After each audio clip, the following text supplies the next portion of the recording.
Hello everyone, I'm Bachushki and I'm back after a long break and a very busy summer. I wanted to bring you an update today on changes that have been made to Foundation itself, also some mods that I've released in the last year and mods that I'm currently working on. There have been quite a few changes coming from the dev team this year, and I'll just go through them quickly. There's lots more information on their Steam page as well as Discord. One of the big changes that happened early on was that serfs now require two foods, and there's a new production chain for meat. So the butcher processes the boar into meat, which can be sold at the market. That increased need for food has a big impact on the game because it means there needs to be a lot more farming or hunting going on, and it's just changed the dynamic a bit, especially at the beginning. Also, a big change was that taverns are now used by commoners and above. Before it was just citizens. So commoners are now using taverns, and they can also use a simpler drink called berry brew. Although in my mods, I've tried to make berry brew less easy to achieve because I don't want the player to be dependent on it, since there are other higher quality drinks available later in the game. In general, the starting of the game is much more realistic and difficult. Some jobs have been moved to require commoners, so most of the skilled jobs require commoners, which means that you really have to promote people now. Before, in the vanilla game, there was no real reason to promote people. Money's harder to come by, so you have to trade more. It's definitely more difficult to get money from the villagers early on. So instead of taxation, because tax collectors are now commoners and above, in the early game you can levy the villagers, which is like a one-time release of money. And that just means that happiness is more of an issue. In the vanilla game, they've also made it harder to keep villagers if they're unhappy, so they start to leave at negative 25% happiness. In my balancing mod, it's 0%, so as soon as they go below 0%, they start to leave. So it's just more difficult to keep villagers if you're constantly levying them for money.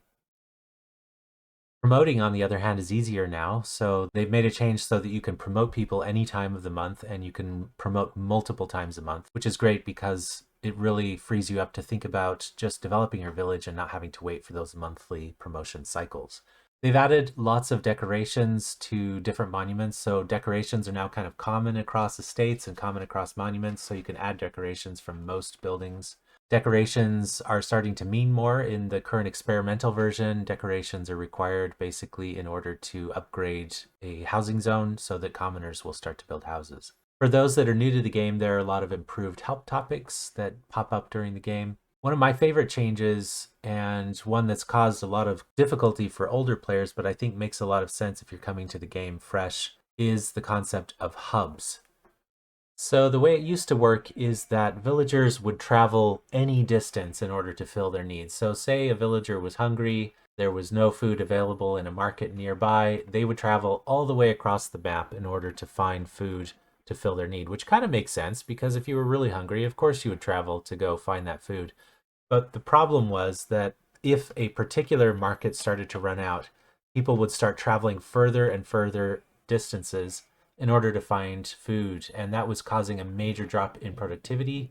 And it would basically lead to kind of an economic collapse where people would be traipsing all over the map looking for churches or food or water or whatever it was. And instead of working, they'd be walking all the time and they wouldn't be producing any food, which would lead to even worse famine. So the devs introduced what I think is a very clever and automatic concept. Instead of having to paint districts or create districts as you often would in these kind of games, the game automatically assigns a villager to a hub. And by hub, I just mean the nearest source for a particular resource.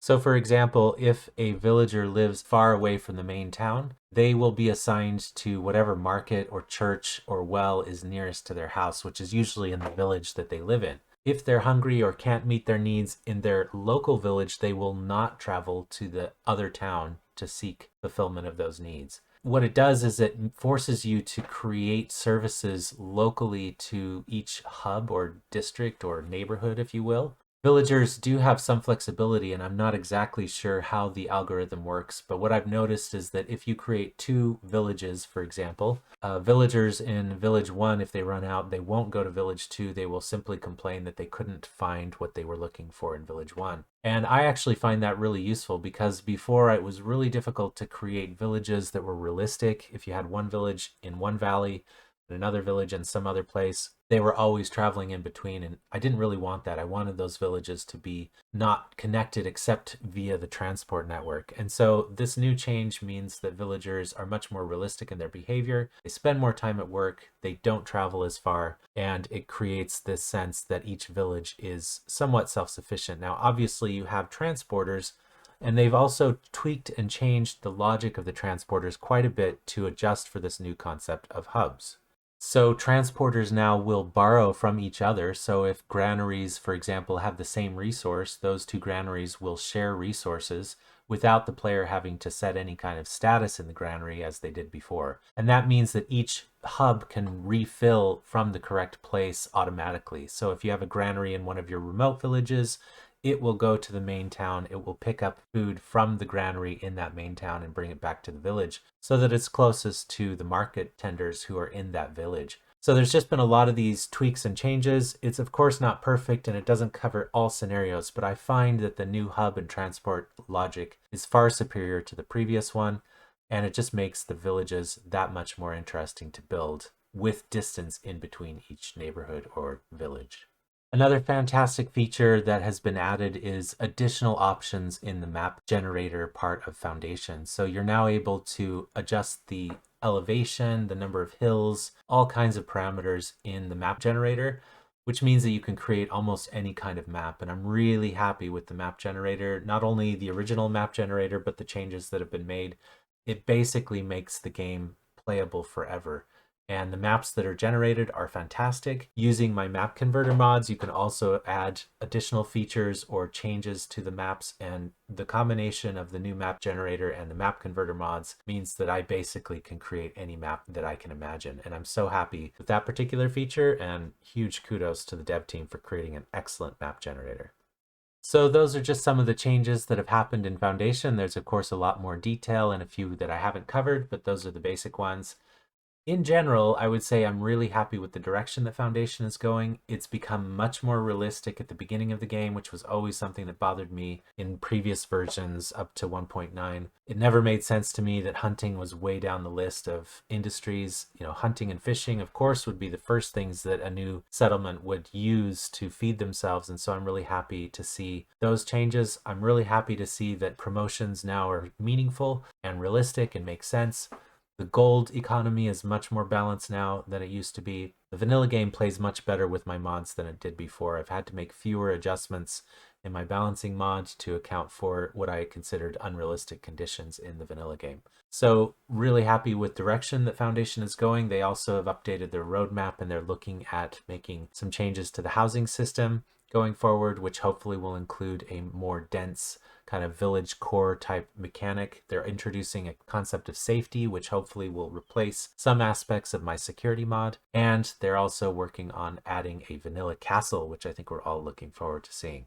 So now I just wanted to give a quick overview of 5 mods that I've created since my last video, just to give you a taste of what I've been working on. The first mod was really simple. It's called Wild Cattle. It does something that I had implemented a long time ago in a custom map, but now that I wanted to be able to add wild cattle to any map, basically it just spawns cattle on the map at the beginning of the game. They're wild, they don't have a particular farm that they belong to, and from the beginning of the game you can create little huts where workers will go out and milk the wild cattle, bring home the milk, and you can sell the milk directly in the market instead of having to produce cheese. Now you can still produce cheese, and cheese is a much higher value good which you sell to traders, but it's not necessary. You can just sell the milk directly, and it gives you one more source of early game food, which I find useful. Now it's not terribly productive because those workers have to walk all over the map looking for the wild cattle, but it's just something to do in a map, especially if you're using like the arid map converter. It makes sense to kind of have wild cattle on the plains and you go out and milk those cattle. So it's just an atmospheric thing that I like to add to some of my games.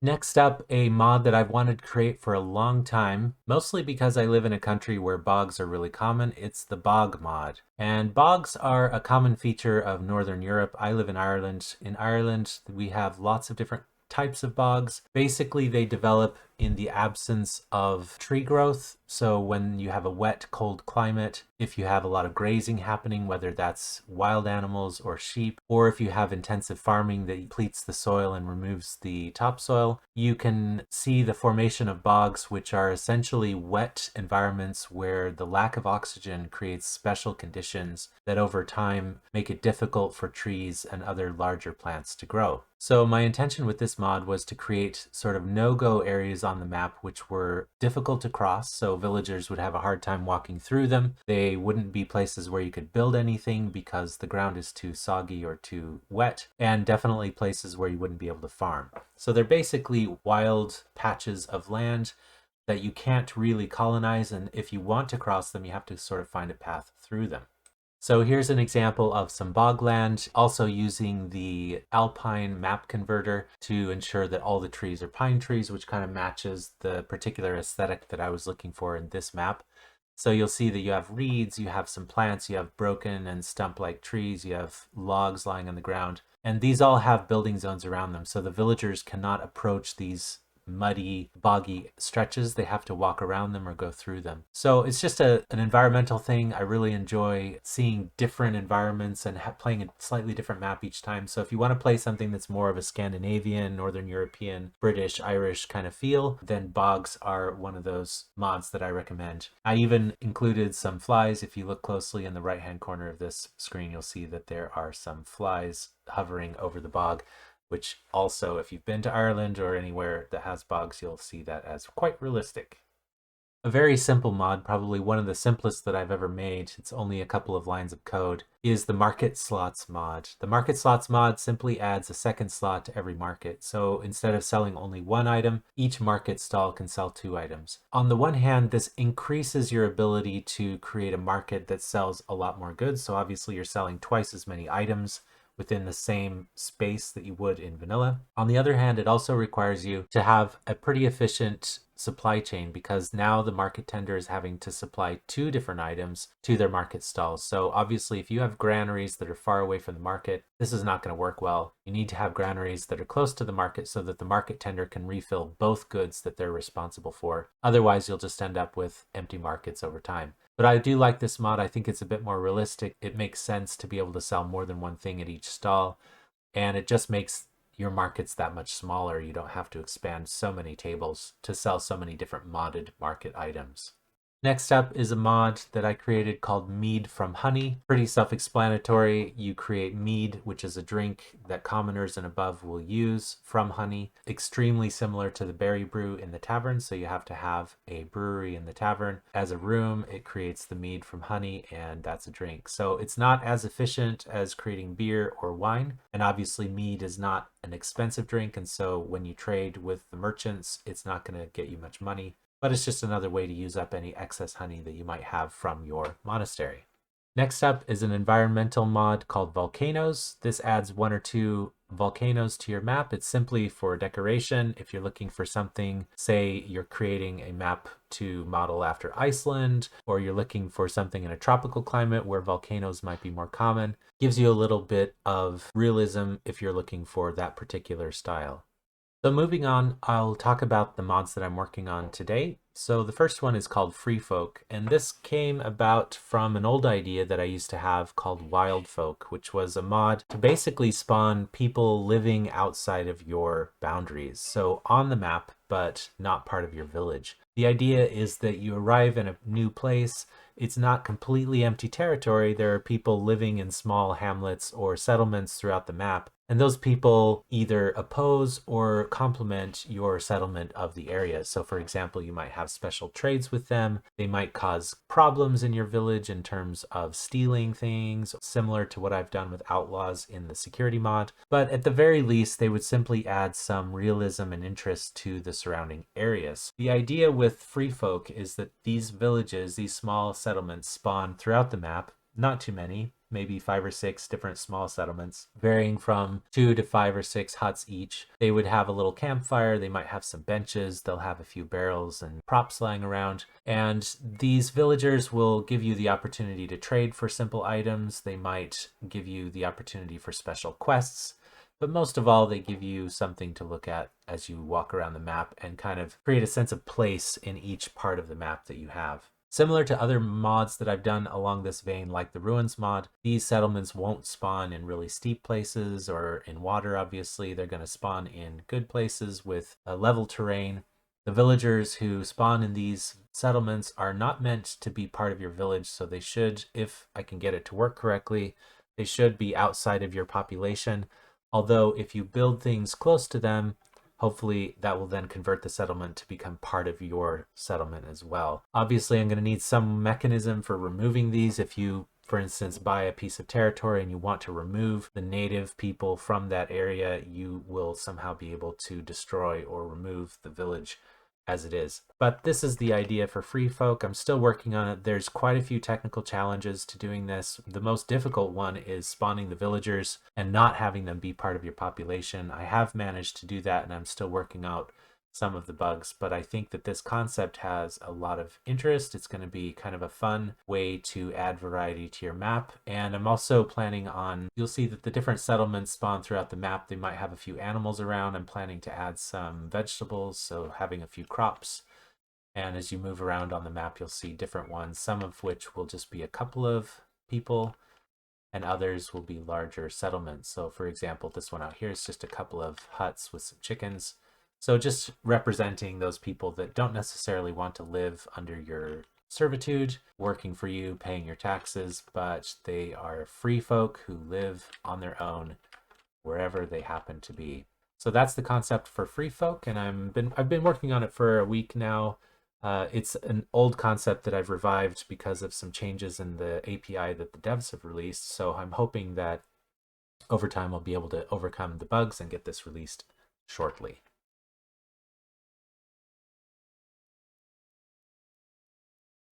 The second mod that I've been working on updating is the storage mod. So this is an old mod. It's pretty popular because it allows you to create warehouses and granaries, which are in different types of buildings than normal. But there are a couple of constraints based on how I built that mod. The first constraint is that all warehouses and granaries have the same number of workers. And the second constraint is that all warehouses and granaries have to have the same slot layout. So they always have 4 slots of 100 units each. Some changes that the devs have released allow us now to create warehouses and granaries with more customization. So they could have fewer slots, they could have more slots, they could have fewer workers, more workers. Each warehouse and granary can be built in a different way. But there are some bugs, and one of the bugs is that by going to this new system, now the transporters are walking through walls, and I just have not found a reliable and consistent way of making sure that they don't walk through walls. And so I'm still not sure if I can release this change, but I really would love to because it'd be fun to have more customizable warehouses. I've made some new models to add to the storage mod, so I'm excited to release those, but just waiting to figure out if I can work around these bugs or if I need to wait a bit more for the devs to make some changes on their side. So folks, that's it from me. Just a quick update to let you know what I've been working on. I hope you're having fun playing Foundation, exploring all the different mods that have been created, learning how to build more efficient, more beautiful villages. It really is a great game. You know, it's been 3 years now that I've been working with Foundation. I still find it to be the absolute best city builder that I have ever played, just in terms of customization, in terms of beauty, in terms of the deep economic simulation, especially when you add the mods. I really, really love this game, and I hope you're enjoying it. If you have any suggestions for mods or changes to existing mods, Foundation have a Discord server. You're welcome to message me there. You can also send messages on foundation.mod.io, although you need to make sure and tag me in those messages, otherwise I may not be able to see them. But I hope you're enjoying this time of year. If you're in the Northern Hemisphere, you're enjoying the end of the summer. If you're in the Southern Hemisphere, you're looking forward to summer. Everyone have a great time, and I will talk to you later.